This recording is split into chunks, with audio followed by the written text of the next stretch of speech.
Hello friends, good evening.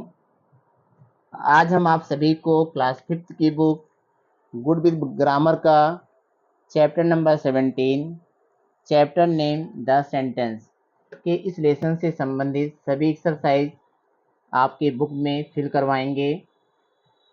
सबसे पहले हम लोग लेट्स बिगिन का एक्सरसाइज करेंगे। यहाँ पर लिखा गया है, first unscramble the words to write a statement, then use the same words to write a question. Remember to capitalize and punctuation. यहाँ पे कह रहा है कि यहाँ पे कुछ अनस्क्रैम्बल जंपल वर्ड दिए गए हैं। सबसे पहले हम इनका यूज करेंगे एज ए स्टेटमेंट के रूप में, जिससे कि सेंटेंस हमारा स्टेटमेंट बन जाए। सेकेंड टाइम जब हम इसका यूज करेंगे तो हमें ध्यान देना है कि वो सेंटेंस हमारा प्रश्नवाचक हो, और प्रश्नवाचक बनाते समय हमें याद रखना है कैपिटलाइज का, कि कैपिटल लेटर का यूज कहाँ किया जाएगा, प्लस पंक्चुएशन मार्क का यूज हम कहाँ पे करेंगे। तो पहला यहाँ पे दिया गया है, पहला वर्ड है कम, दूसरा दे, तीसरा द पार्टी, नेक्स्ट यहाँ पे बिल, उसके बाद यहाँ टू। इसको हम एक सेंटेंस बनाएंगे स्टेटमेंट में, तो लिखेंगे the bill come to the party. यह एक स्टेटमेंट है, डिक्लेरेटिव सेंटेंस, या हम कह सकते हैं असर्टिव सेंटेंस। अब इसी सेंटेंस को हमें प्रश्नवाचक बनाना है क्वेश्चन फॉर्म में। यहाँ पे हम बिल को सबसे पहले लिखेंगे, will they come to the party, और अंत में क्वेश्चन मार्क लगाएंगे। यहाँ पे फुल स्टॉप पहले में, दूसरे में क्वेश्चन मार्क। सेकंड यहाँ पे बेड है, कैन है, डॉग है, माई है, आम है, स्लीप है, द है। इसको लिखेंगे my dog can sleep on the bed. My dog can sleep on the bed. और इसको हम क्वेश्चन फॉर्म में बनाएंगे, तो माई डॉग से पहले कैन का यूज करेंगे, can my dog sleep on the bed, question mark. तीसरा यहाँ दिया pizza eat of slice I can a. इसको लिखेंगे हम स्टेटमेंट में, I can eat a slice of pizza. प्रश्नवाचक बनाएंगे तो इसको लिखेंगे कैन को सबसे पहले, can I eat A slice of pizza, और अंत में लगाएंगे क्वेश्चन मार्क।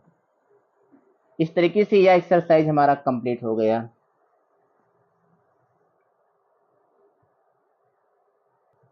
इस चैप्टर का first exercise, identify the type of sentence, declarative, interrogative, imperative or exclamatory, and put the correct punctuation at the end of each sentence. यहाँ पे हमें sentence को आइडेंटिफाई करना है। सेंटेंस को आइडेंटिफाई करने के बाद किस सेंटेंस में कौन सा पंक्चुएशन मार्क लगाएंगे, इसका भी हमें ध्यान देना है। तो पहला सेंटेंस है don't walk on the grass, घास पर मत टहलो। यह पहला सेंटेंस हमारा इम्परेटिव है, और इम्परेटिव में हम लोग हमेशा फुल स्टॉप का यूज करते हैं। सेकेंड है we are going for a class picnic tomorrow, कल हम लोग क्लास पिकनिक के लिए जा रहे हैं। यह सेंटेंस हमारा एक डिक्लेरेटिव सेंटेंस है, और डिक्लेरेटिव सेंटेंस में भी हम लोग सेंटेंस की समाप्ति पर फुल स्टॉप का यूज करते हैं। अगला सेंटेंस है व्हाट एन अमेजिंग व्यूज। यह सेंटेंस हमारा एक्सक्लामेटरी है, और एक्सक्लामेटरी सेंटेंस में हम लोग एक्सक्लामेशन मार्क लगाते हैं। यहाँ पे मार्क यहाँ पर लगेगा। दिया गया सेंटेंस हमारा एक्सक्लामेटरी है, विस्मय सूचक वाक्य है, और विस्मय सूचक वाक्य के अंत में हम लोग एक्सक्लामेशन मार्क का यूज करते हैं। अगला सेंटेंस है today is a gloomy day. यह सेंटेंस डिक्लेरेटिव सेंटेंस है, इसमें हम लोग फुल स्टॉप का यूज करेंगे सेंटेंस की समाप्ति पर। अगला सेंटेंस है व्हाट इज योर एज। यह सेंटेंस प्रश्नवाचक है, इंटेरोगेटिव है, इसमें हम लोग क्वेश्चन मार्क का यूज करेंगे। Next, what is the 15th letter of the alphabet. यह सेंटेंस भी हमारा इंटेरोगेटिव है, प्रश्नवाचक है, यहाँ पर भी हम लोग एक्सक्लेमेशन मार्क इंट्रोगेटिव मार्क लगाएंगे, प्रश्नवाचक चिन्ह। अगला सेंटेंस कह रहा है प्लीज बी केयरफुल, सावधान रहिए, कृपया सावधान रहिए। यह सेंटेंस हमारा इम्परेटिव है, और इम्परेटिव में हम लोग हमेशा फुल स्टॉप का यूज करते हैं। Go to your class right now. अब अपने क्लास में जाओ। यह सेंटेंस भी हमारा इंपरेटिव है, यहाँ पर भी हम फुल स्टॉप का यूज करेंगे। कैन बी है पिज्जा फॉर डिनर, क्या हमें डिनर में पिज्जा मिल सकता है। यह सेंटेंस प्रश्नवाचक है, इसमें हम लोग क्वेश्चन मार्क लगाएंगे। You are scaring the birds away, यह सेंटेंस हमारा डिक्लेरेटिव है और डिक्लेरेटिव सेंटेंस को हम लोग अंत में फुल स्टॉप लगाते हैं।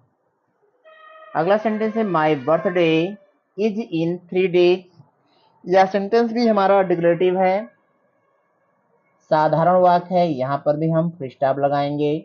Do you like chocolate ice cream, यह सेंटेंस प्रश्नवाचक है, इसमें हम लोग क्वेश्चन मार्क लगाएंगे।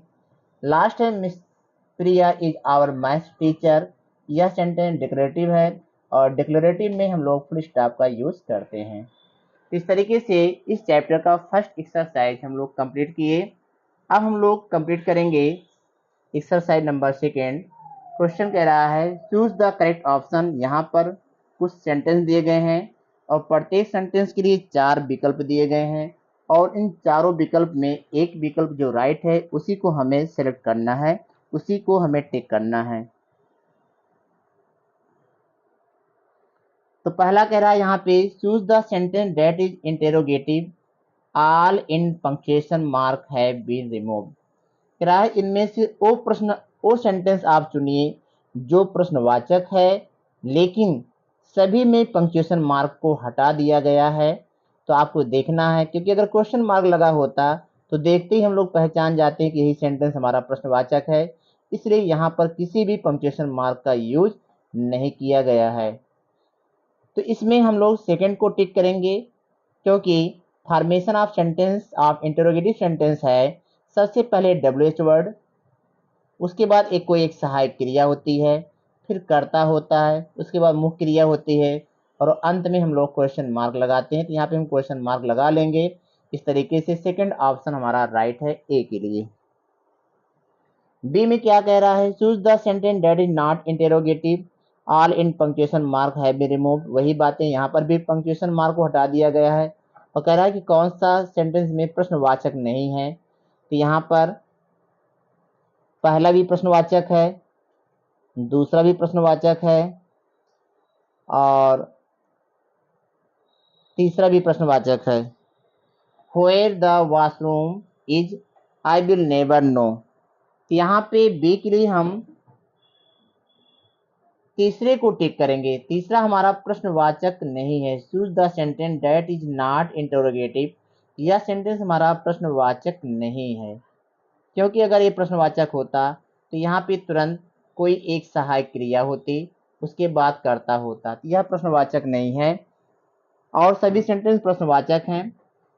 This is not the washroom is this, तो यहाँ पे क्वेश्चन मार्क होना चाहिए, प्रश्नवाचक ए भी है, प्रश्नवाचक ए भी है और ए भी है, बट तीसरा जो है प्रश्नवाचक नहीं है, इसलिए हम बी के लिए तीसरे को टिक करेंगे। अब सी की बात करें तो choose the question that is not yes or no question, ऐसे प्रश्न को, ऐसे सेंटेंस को हमें टिक करना है जो यस आर नो क्वेश्चन नहीं है। तो यहाँ पे सहायक क्रिया है सबसे पहले, तो ये भी yes or no type question है। यहाँ पे सहायक क्रिया है, ये भी yes or no type question है, तो यहाँ पर ये दोनों नहीं है।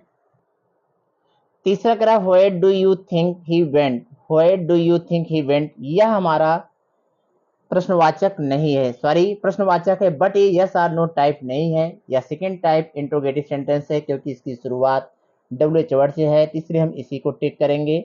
चौथा हमारा yes or no type question है, तो हमें उसको सिलेक्ट करना था जो yes or no type question ना हो।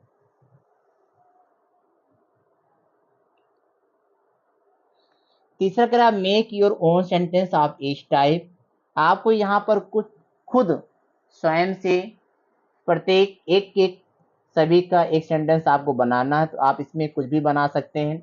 एक डिक्लेरेटिव का बनाना है पहली लाइन में, दूसरा आप इंटेरोगेटिव का बना लीजिए, तीसरा आप इंपरेटिव का बना लीजिए, चौथा आप एक्सक्लेमेटिव का बना लीजिए। तो आपके ऊपर डिपेंड करता है कि आप कैसा सेंटेंस, कौन सा सेंटेंस लिखना चाहते हैं। चौथा exercise change the following into negative sentence, we are first in line, we are not first in line. तो यहाँ पे हमें कॉन्ट्रैक्शन में यूज करना है।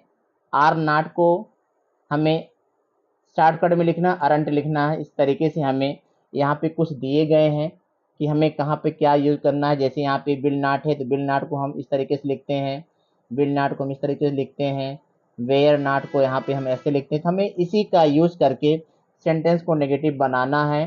तो they have paid for the movies, तो यहाँ पे दे हैवेंट लिखेंगे, हैव नॉट।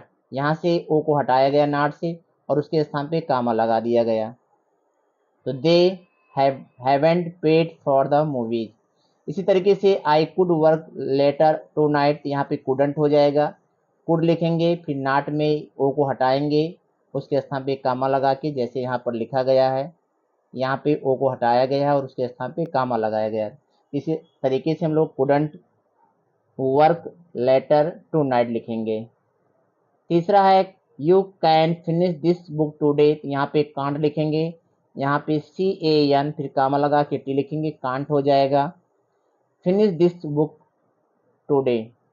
हैज ए हैजेंट हो जाएगा, HASEN कामा टी हैजेंट हो जाएगा। इज एजेंट हो जाएगा, यहाँ पर ISEN कामा और टी हैजेंट हो जाएगा। यहाँ पे आई एम है, आई एम गोइंग, यहाँ पे इसका कंट्रैक्शन नहीं होता है क्योंकि इसका हमें कॉन्स्ट्रक्टेड फॉर्म नहीं होता, तो इसलिए हम यहाँ पे इसको आई एम नॉट ही लिखेंगे। जैसा कि लिखा गया I am going to play in the park, तो यहाँ पे आई एम और गोइंग के बीच में नॉट लगा लेंगे। इसको फिल करने से पहले आप लोग इसका अध्ययन करेंगे। इसी के अकॉर्डिंग हमें यहाँ सेंटेंस को कंप्लीट करना है। इसके पहले के भी चैप्टर में, इसके पहले के भी पेज में दिया गया है, पेज नंबर 92 पर, क्योंकि पेज नंबर 93 है। इसका कुछ पार्ट पेज नंबर 92 पर भी दिया गया है। इसको आप लोग अच्छे से पढ़ेंगे, उसके बाद ही इस एक्सरसाइज को आप समझ पाएंगे।